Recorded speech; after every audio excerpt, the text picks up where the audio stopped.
kita mulai saja ya. Nah, di sini itu untuk bahasan hari ini kita akan membahas atau mempelajari tentang buku besar pembantu pada perusahaan dagang. Sebelumnya untuk minggu kemarin kan kita udah membahas tentang buku besar utama saja ya. Nah, sekarang membahas tentang buku besar pembantu pada perusahaan dagang. Bentar.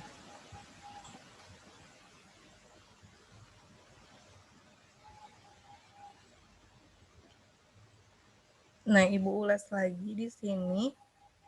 Untuk siklus akuntansinya itu yang akan kita pelajari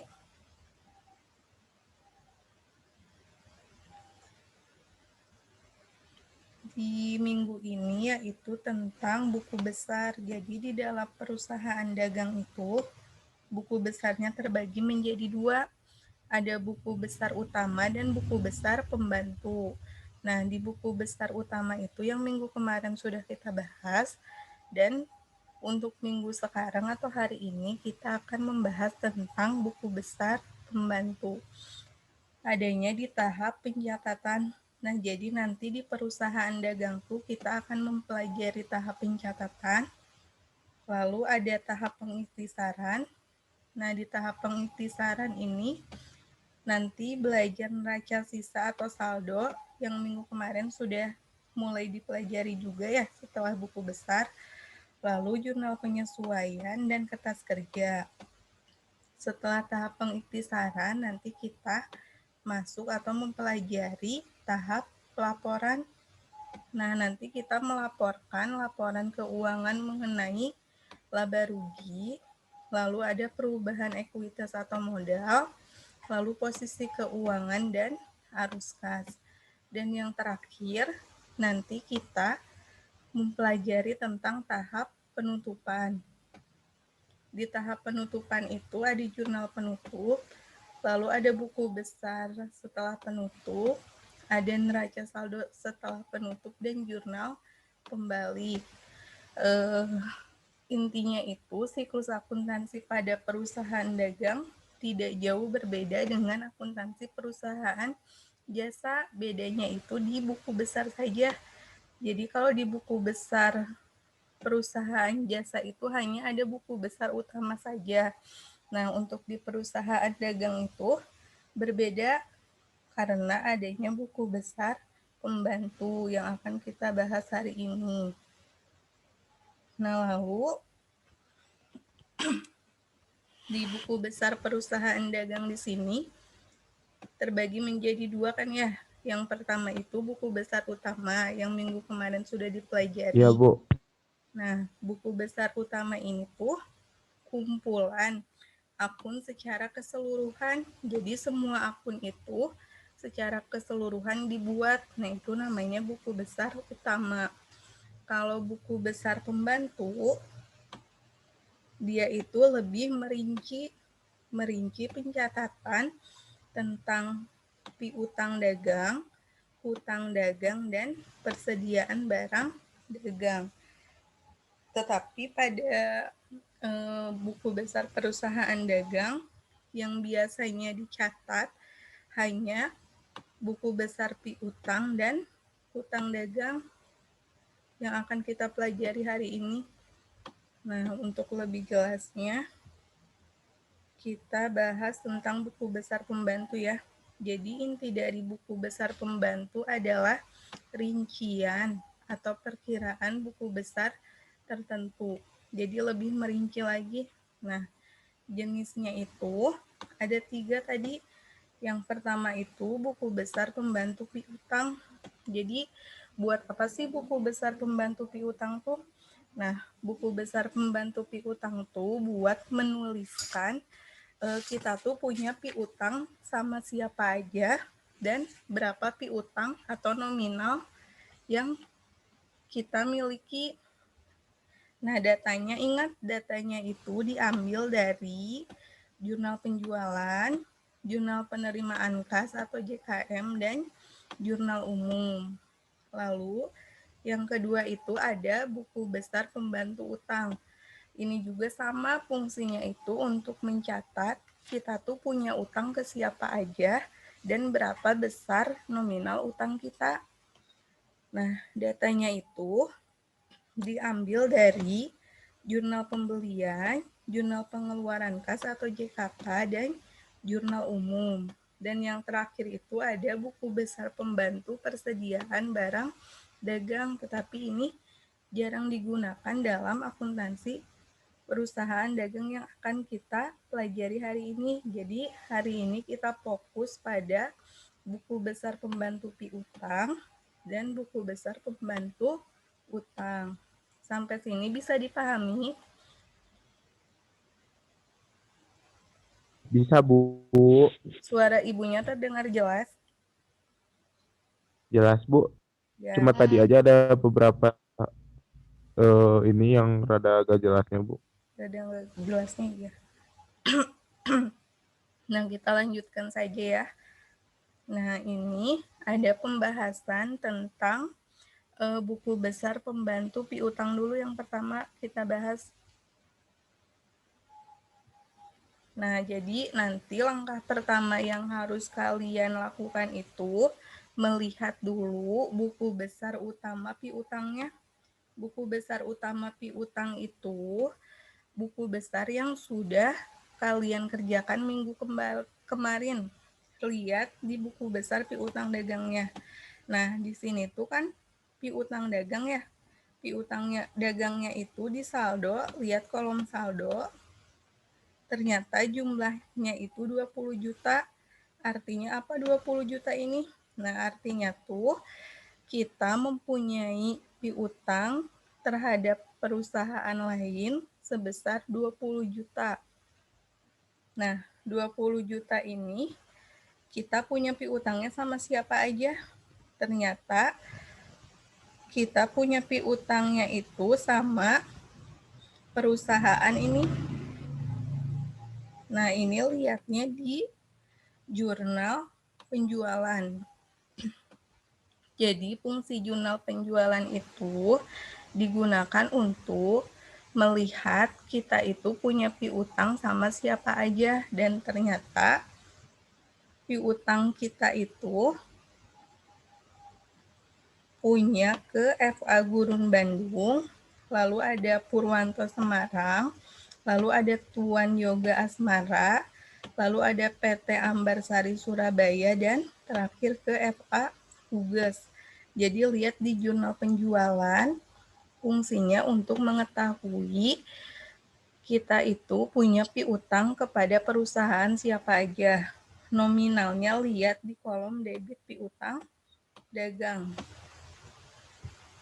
Nah, ternyata kita punya piutang kepada perusahaan atau FA Gurun Bandung sebesar 6 juta, lalu kepada Purwanto 6 juta, lalu kepada Tuan Yoga 5 juta, kepada PT Ambarsari 7 juta, dan kepada FA Huges sebesar 7 juta. Nah, selanjutnya, siapa aja sih yang udah melunasi piutang terhadap perusahaan kita? Nah, ini tuh dilihatnya di jurnal penerimaan kas dan jurnal umum jika ada. Nah, di sini itu ada jurnal penerimaan kas. Lihat kolom piutang, ternyata yang sudah melunasi piutang terhadap perusahaan kita itu ada ini. FA Gurun Bandung sudah melunasi piutangnya sebesar 6 juta. Lalu yang kedua itu ada Tuan Yoga Asmara sudah melunasi piutang sebesar 5 juta. Nah, jika sudah tahu siapa yang melunasinya, maka kita melakukan posting. Posting itu pemindah bukuan ya dari jurnal khusus. Tadi jurnal khususnya tuh ada jurnal apa aja? Ada jurnal penjualan, jurnal umum, dan jurnal kas masuk.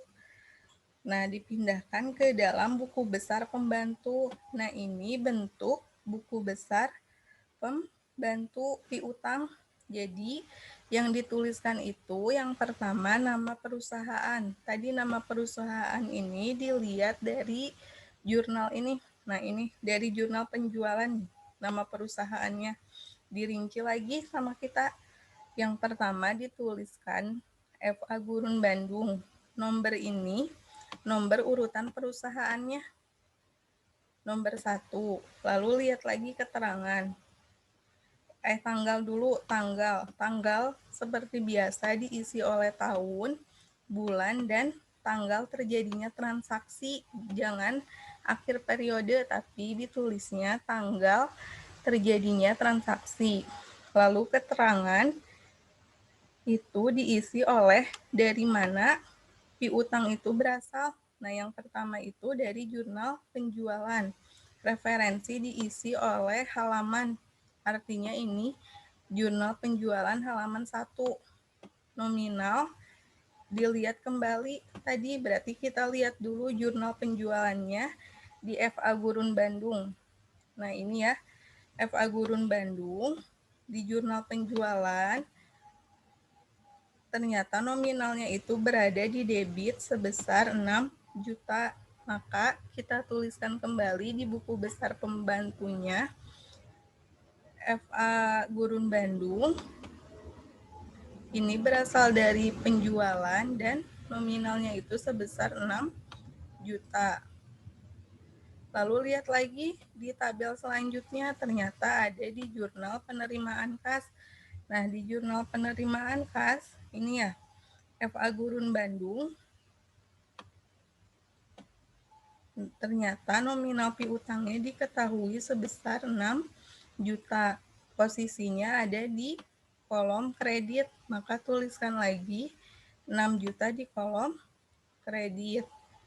Nah, artinya untuk saldo berarti dijumlahkan ya saldo itu.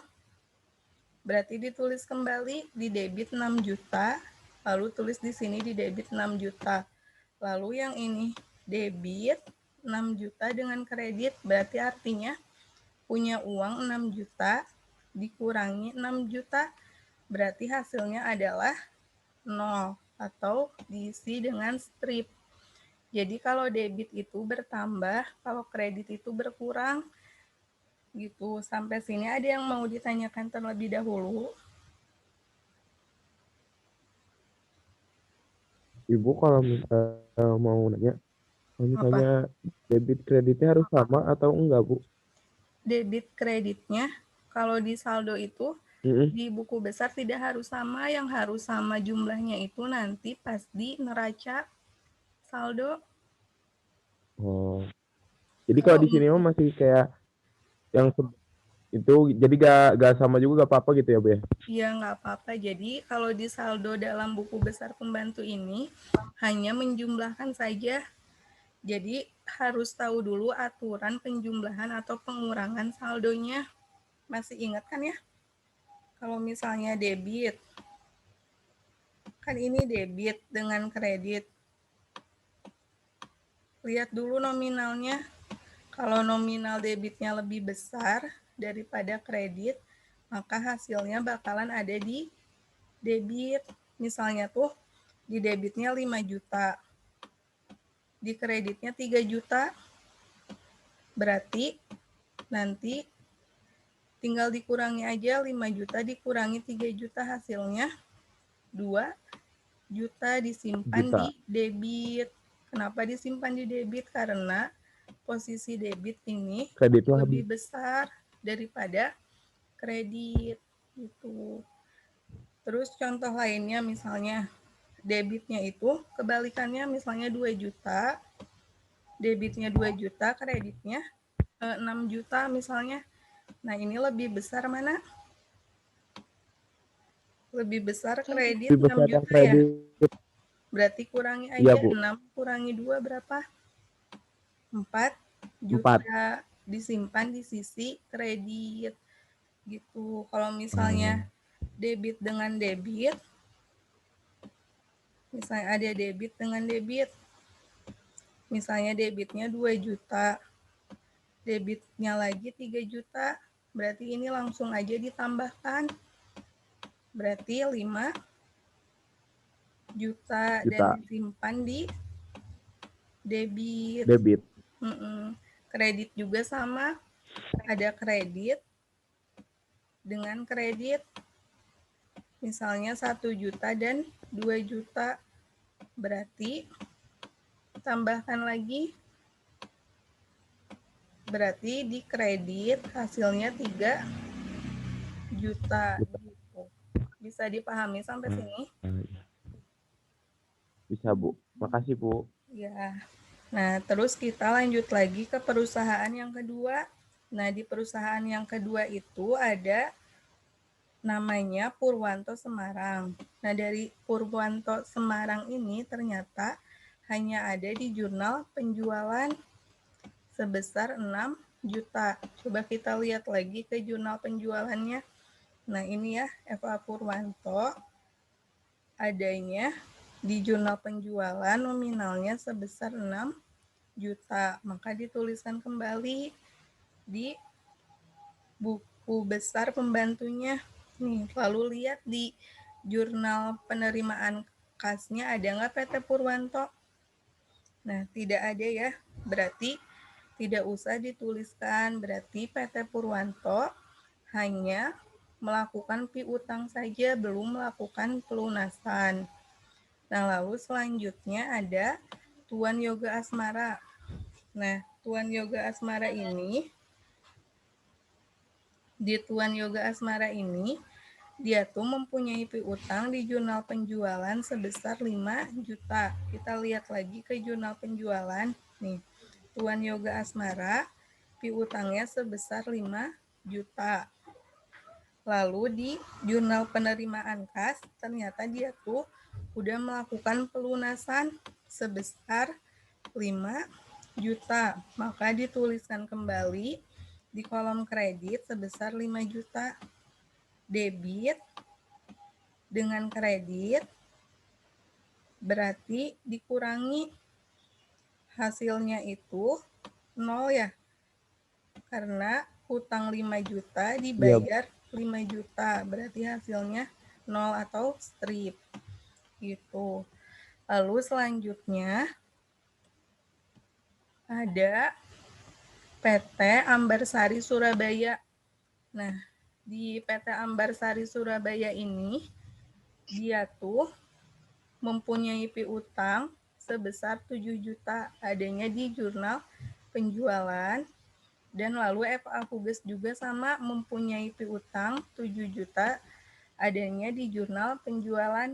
Nah, kita lihat lagi di jurnal penjualan nih, PT Ambarsari dan FA Huges. Nah, berarti semua perusahaan sudah dituliskan ke dalam buku besar pembantu piutangnya. Jika sudah, maka kita masukkan ke dalam daftar saldo piutang. Nah, jadi ini dituliskan kembali yang dari ini, dari posting itu yang pertama kan ada FA Gurun Bandung. Nah, FA Gurun Bandung itu saldonya 0. Nah, jadi yang dimasukkan ke dalam daftar saldo itu yang saldo akhir ini, jumlah saldo akhir ini. Kan ini 0. Berarti ditulis lagi di FA Gurun Bandung, tah di sini tuh strip atau 0. Lalu yang kedua ada Purwanto Semarang. Nah, Purwanto Semarang itu saldo akhirnya 6 juta. Maka ditulis kembali di sini 6 juta. Lalu yang ketiga ada Tuan Yoga Asmara. Lihat saldo akhirnya Tuan Yoga Asmara itu ini ya. Saldo akhirnya 0. Maka ditulis kembali di sini 0 atau strip. Lalu ada ini PT Ambarsari Surabaya, saldo akhirnya 7 juta. Maka di daftar saldo ditulis 7 juta. Lalu yang terakhir itu ada FA Huges nih, saldo akhirnya sebesar 7 juta. Maka ditulis kembali sebesar 7 juta. Jika sudah, maka seluruhnya ini dijumlahkan atau ditambahkan, maka hasilnya sebesar 20 juta. Nah, kalau misalnya ada saldo awal, berarti di sini ditulis dulu nomor satunya, saldo awal. Kalau diketahui di soal ada saldo awal, tetapi kalau tidak, berarti tidak usah, langsung aja ke nama perusahaan atau nama debitur. Nah, nomor ini diisi oleh urutan nama perusahaan. Jadi nomor 1, 2, 3, 4, 5. Nah, lalu bagaimana cara mengetahui kalau pekerjaan yang sudah kalian kerjakan itu benar? Nah, lihat disamakan. Daftar saldo ini jumlahnya yang sebesar 20 juta harus sama dengan jumlah piutang dagang. Nah, ini tuh dilihatnya dari buku besar utama. Lihat di buku besar utama piutang dagang. Nah, buku besar utama piutang dagang itu yang sudah kalian kerjakan minggu kemarin. Lihat hasil saldo akhirnya. Nah, saldo akhirnya itu sebesar 20 juta. Nah, berarti kalau sama, pekerjaan yang udah kalian kerjakan itu berarti sudah benar. Gitu. Sampai situ bisa dipahami? Bisa, Bu. Bisa, Bu. Atau ada yang mau ditanyakan terlebih dahulu? Sudah, Bu. Sudah paham. Sudah. Nah, berarti kita lanjut aja ya. Ya, Bu. Ayo, Nah, yang lanjut. kedua itu ada tentang pembahasan buku besar pembantu utang. Kan tadi piutang ya, sekarang utang. Nah, yang pertama itu sama, kalian harus menuliskan ini dulu, buku besar utama utang. Nah, buku besar utama utang itu yang minggu kemarin sudah kalian tuliskan. Artinya itu kita mempunyai utang dagang sebesar 28.200.000. Nah, 28.200.000 ini kita mempunyai utang kepada perusahaan siapa aja. Nah, dilihatnya itu dari jurnal pembelian. Ternyata di jurnal pembelian kita punya utang kepada toko ABC, toko Nagatara, toko Mebel Abadi, toko Mandiri, dan toko Maju. Nominalnya itu sebesar 31.425.000.000. Nah, jika sudah, ternyata utang tersebut sudah kita lunasi. Yang sudah kita lunasi, utang tersebut dilihat dari jurnal pengeluaran kas. Ternyata kita sudah melunasi utang kepada, nah ini dilihat lagi, kepada toko ABC, kepada toko Nagatara, dan kepada toko Mebel Abadi. Utang yang sudah kita lunasi. Jika sudah, ternyata utang kita juga berkurang karena adanya atau melakukan retur sebesar 150 ribu. Nah, 150 ribu ini kepada siapa? Kepada toko Nagatara. Nah, jika sudah, maka kita lakukan posting. Sama ya kayak tadi, posting atau pemindah bukuan dari jurnal khusus ke buku besar pembantu utang. Yang pertama, berarti nama toko atau perusahaan ABC. Nomor urutan perusahaannya nomor 1, lalu tahunnya ditulis, dan periodenya itu periode transaksi. Jadi jangan ditulis akhir periode, tetapi ditulis pada saat transaksi itu terjadi. Nah, di sini itu keterangan kalau misalnya ada saldo awal, maka dituliskan saldo awal. saldo awalnya berapa. Tapi kalau misalnya tidak ada saldo awal, dikosongkan aja. Jadi nggak usah dituliskan kalau nggak ada saldo awal. Nah, ternyata di toko ABC itu ada di jurnal pembelian. Jurnal pembelian ini artinya jurnal pembelian harusnya diisi oleh halaman. Jurnal pembelian halaman 2, ternyata nominalnya itu ada di kredit sebesar 2.875. Berarti kita lihat di jurnal pembeliannya. Nah, ini toko ABC. Sebesar lihatnya yang kolom utang dagang. Nih, 2.875. Lalu ada juga di jurnal pengeluaran kas, berarti artinya kita sudah melunasi kepada toko ABC ini sebesar 2.875. Nah, lalu di jurnal umum karena tidak ada, jadi tidak dituliskan kembali. Berarti langsung aja kredit dengan debit. Berarti isinya itu 0 karena kita sudah melunasi. Nah, lalu yang perusahaan kedua itu toko Nagatara. Ternyata diketahui toko Nagatara itu punya saldo awal di